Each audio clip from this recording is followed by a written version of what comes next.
রাতের বেলা শোয়ার আগে পড়বেন 33 বার সুবহানাল্লাহ, 33 বার আলহামদুলিল্লাহ এবং 34 বার আল্লাহু আকবার। আল্লাহর পক্ষ থেকে আপনার শরীরে শক্তি আসবে।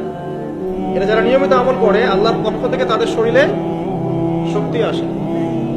হ্যাঁ, কারণ এইটা রাসূল সাল্লাল্লাহু আলাইহি ওয়াসাল্লাম কাকে শিখিয়ে দিয়েছেন? তার মেয়ে ফাতিমা রাদিয়াল্লাহু আনহাকে।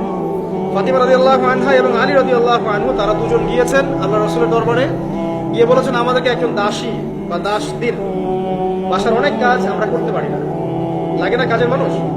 নবী সাল্লাল্লাহু আলাইহি ওয়াসাল্লাম বলছেন যে আমি কি তোমাদেরকে এমন কিছু শিখিয়ে দিব যেটা তোমাদের এই দাস দাসের অভাব পূরণ করে দিবে, প্রয়োজন হবে না? অবশ্যই শিখিয়ে দিন।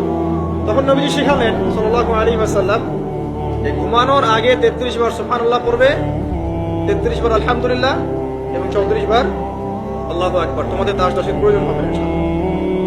ব্যাখ্যায় অনেক ওলামায়ে কেরাম বলেছেন যে এটা নিয়মিত আমল করতে থাকলে রোগ ব্যাধি কম হয়, শরীরে শক্তি আসে, এনার্জি বাড়ে, আপনি নিজের কাজ নিজেই করতে পারবেন ইনশাআল্লাহ।